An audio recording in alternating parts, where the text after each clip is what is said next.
Nós vamos falar sobre a usucapião.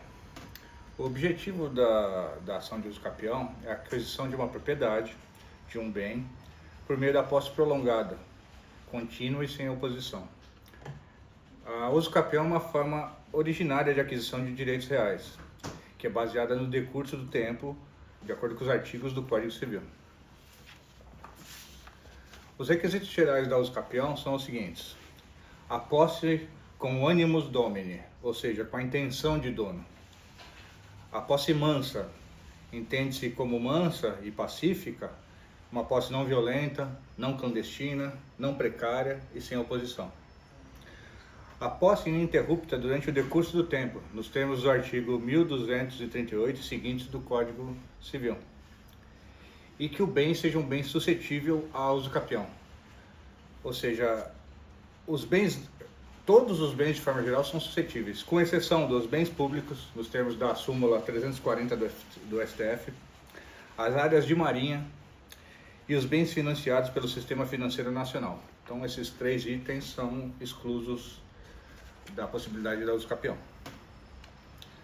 A usucapião, ela tem diversas modalidades, as ordinárias, as extraordinárias, e na tabela que nós vamos apresentar, dá o decurso de tempo e as peculiaridades de cada modalidade. Por exemplo, na extraordinária, requer a posse ininterrupta por um período de 15 anos. Esse período eventualmente pode ser reduzido, se for um título de boa-fé. A ordinária, que prevê a posse pelo prazo de 10 anos, que também pode ser reduzida, tem algumas exceções que podem ser reduzidas. A especial urbana, que são para áreas até, o usucapião de áreas urbanas até 250 metros, usadas para moradia própria ou familiar. Só que nesse caso da especial urbana, você não pode ser proprietário de nenhum outro imóvel. Assim como na rural. A rural seria para áreas até 50 hectares, usada para moradia e produção familiar. E também exige que não se tenha outra propriedade para poder se fazer essa usucapião. A familiar, em que tem um prazo previsto de 2 anos, também quem for fazer o requerimento da usucapião na familiar não pode ter outro imóvel. E a coletiva. A coletiva, ela não está no Código Civil, ela está numa lei apartada, em que inclusive foi mudada a definição da coletiva. A definição nova é que para se requerer a posse via usucapião coletiva, a definição é que seja um núcleo urbano informal, cuja área total, dividida pelo número de possuidores, seja inferior a 250 metros quadrados. E o período previsto para essa posse, para requerer essa posse, é de 5 anos. Bem, a usucapião ela possui 2 ritos, sendo um extrajudicial e o outro judicial. O extrajudicial é aquele que ocorre diretamente no cartório de registro de imóveis, conforme o artigo 1071 do CPC e o artigo 216-A da Lei de Registros Públicos 6015 de 73. A apresentação desse documento, ela necessita da ata notarial, da planta e das provas da posse e uma notificação de interessados e registro direto.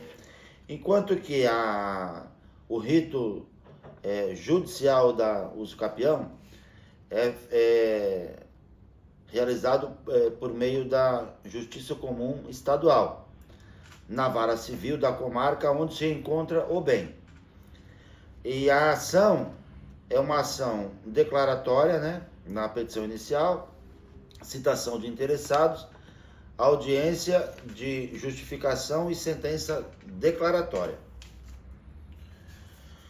E nós trouxemos aqui também uma comparação dos ritos da usucapião. Então, o aspecto do rito judicial, tem a natureza do rito judicial, é a jurisdição voluntária que pode virar contenciosa. Já no extra, é administrativo com suporte notarial. A complexidade. No rito judicial, o ideal é ideal para casos complexos ou com oposição. Já no extrajudicial, é indicado apenas para casos consensuais e simples. Quando se trata de custo, no rito judicial ele é mais elevado, enquanto no extra ele é menor, menos oneroso. Quando se trata de prazos, no judicial é um pouco mais demorado, podendo levar de 1 a 3 anos, e no extrajudicial ele é mais célere, podendo durar de 3 a 12 meses.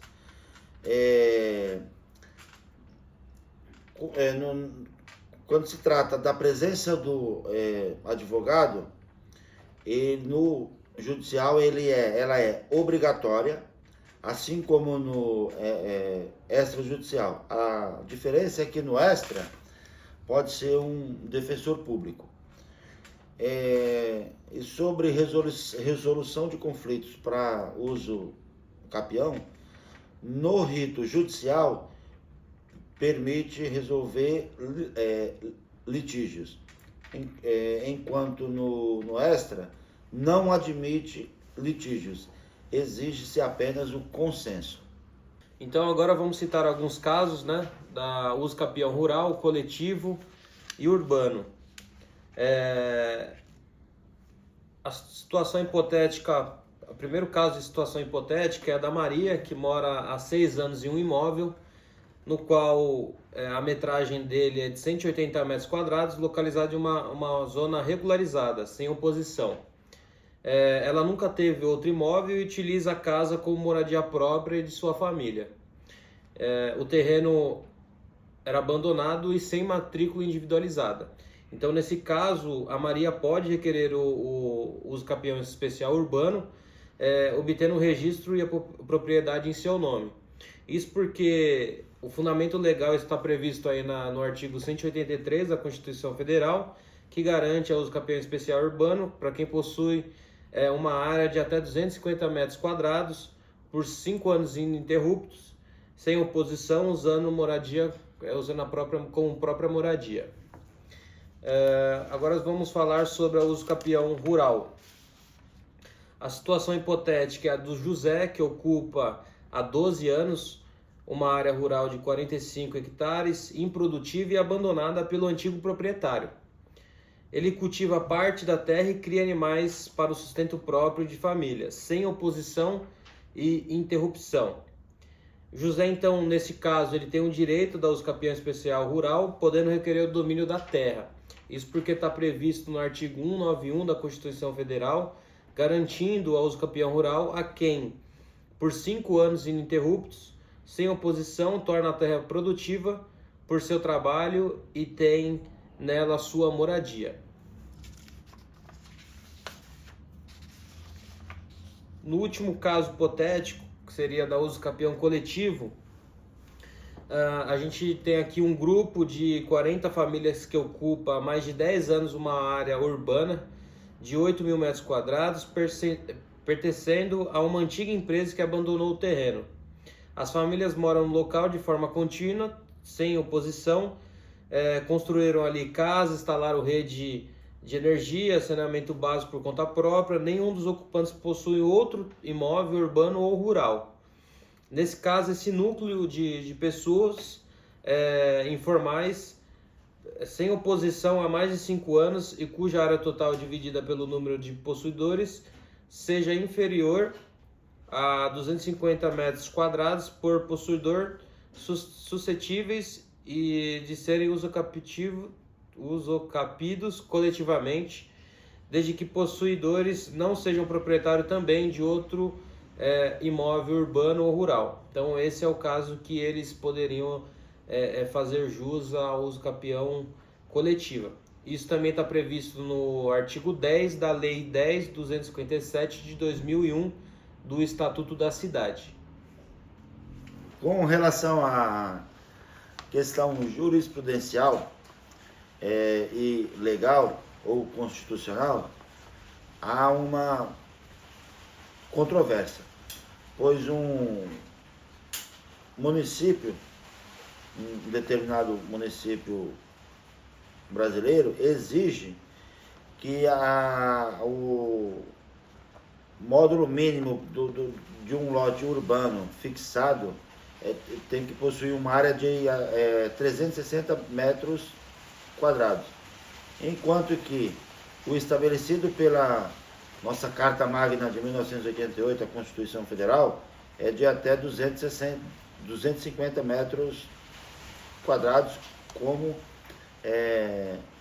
foi reconhecido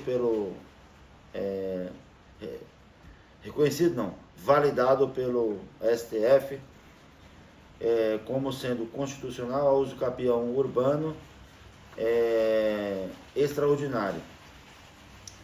Lei municipal que fixa em 360 metros quadrados o módulo urbano mínimo.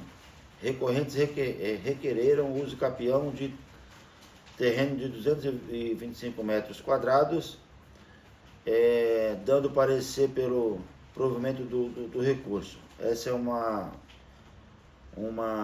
jurisprudência do STF, do estado do Rio Grande do Sul, onde o ministro foi o relator foi o ministro Dias Toffoli, na primeira turma, julgado em 29 de 4 de 2015. Obrigado.